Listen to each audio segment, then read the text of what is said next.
Hi guys! So today we're going to be picking up where we left off, so we're going to be starting with chapter 23. The dawn was just beginning to cast a purple hue all around, and we could see puffs of air coming from our mouths as we breathed. We were getting tired. You'd think we'd have figured out that it was best to sleep at night and walk during the day, but with dread pirates following us, what worked best and what was safest were two different things. Eventually the sun peeked out, stretching into the day around us. We came to one of those covered bridges that New England is famous for. It seemed a little strange to me why anyone would need a covered bridge. Even in the horse and buggy days, when travelers were more at the mercy of the elements, that bridge would keep them covered for only the minute or two it took to cross the bridge. Then they'd be out in the rain or snow again. Our neighbor back home, Mr. Closter, who, according to my mom, was as cheap as the day is long, would call that a poor use of good lumber. But even Mr. Closter couldn't argue with the fact that the covered bridge spanning the banks of Kennebec River and nestled among countless maple, ash, and birch trees with their red, gold, and orange leaves was a pretty sight. Seeing that bridge gave us a sense of direction. After all, a bridge is meant to be crossed, isn't it? Bridges are a means of getting somewhere. They give you safe passage to wherever it is you need to go. So we went. Once we set foot on the shaded wooden planks, it felt like we were stepping back in time. Our shoes clopped along, echoing like horses' hooves in the cavernous structure. "Hello!" I shouted, expecting to hear an echo. "Hello!" came the reply, but it was only Early. "Very funny," I said. I was waiting for an echo. "Oh, do it again." "Early!" "What?" I just shook my head. "Captain America!" he called. "To the rescue!" I answered. We ran the rest of the way across the bridge and into the warm sunlight on the other side, where the path forked. I was just getting ready to ask Early which way we should go. Then I caught sight of something red on the path to the right. "Hey, look, berries!" And lots of them.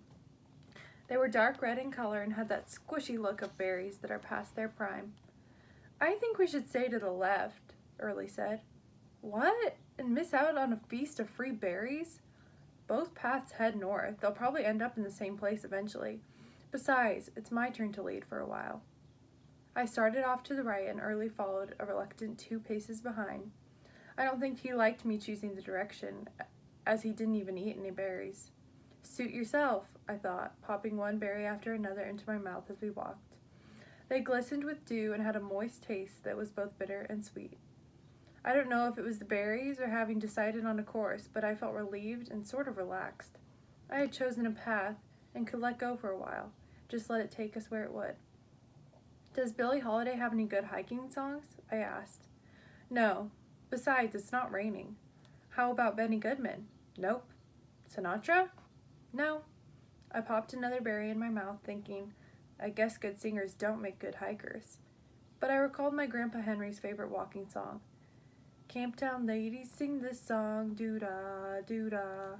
I paused for Early to join in. "We're going the wrong way," he said. "Don't be a spoilsport, just enjoy the scenery." He was grumpier than I'd thought, but that was okay. I let my eyes take in the soft shades of some evergreen trees, and the reds of the berries, a few here and a few farther down the trail, just enough to keep me moving along, beckoning me. It felt good to get drawn into the intoxicating colors, scents, and flavors of the path. "The Camptown racetrack's 5 miles long, oh, doo-dah day."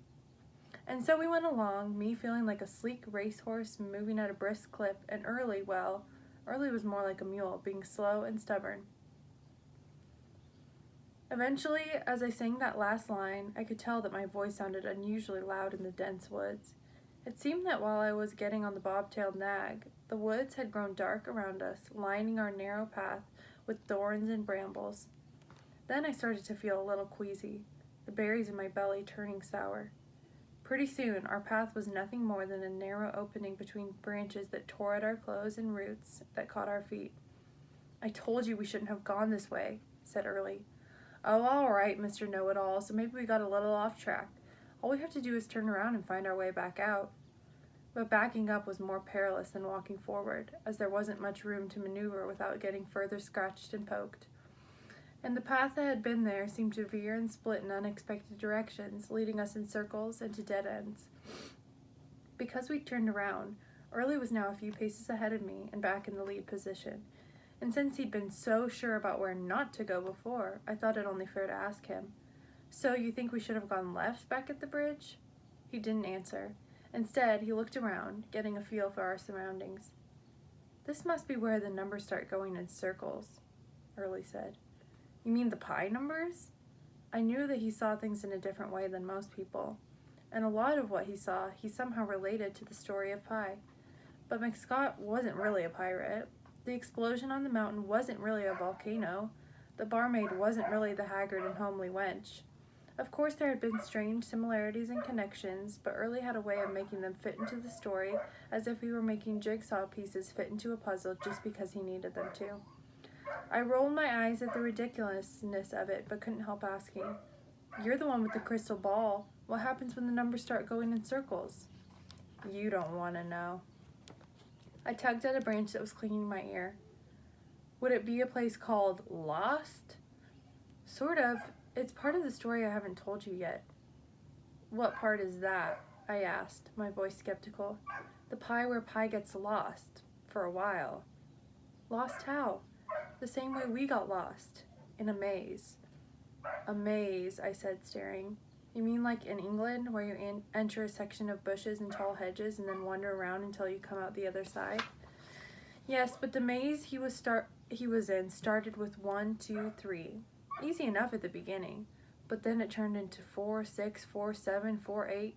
Very tricky. But it's where he ended up that was really strange." Early's voice trailed off as if the ending was somewhere really amazing. "What? Where did he end up?" "Well, it ended with 36777777, the place of the Ancient One." So next time we're going to hear Early tell us about the Ancient One and the story of Pi. See you later, guys.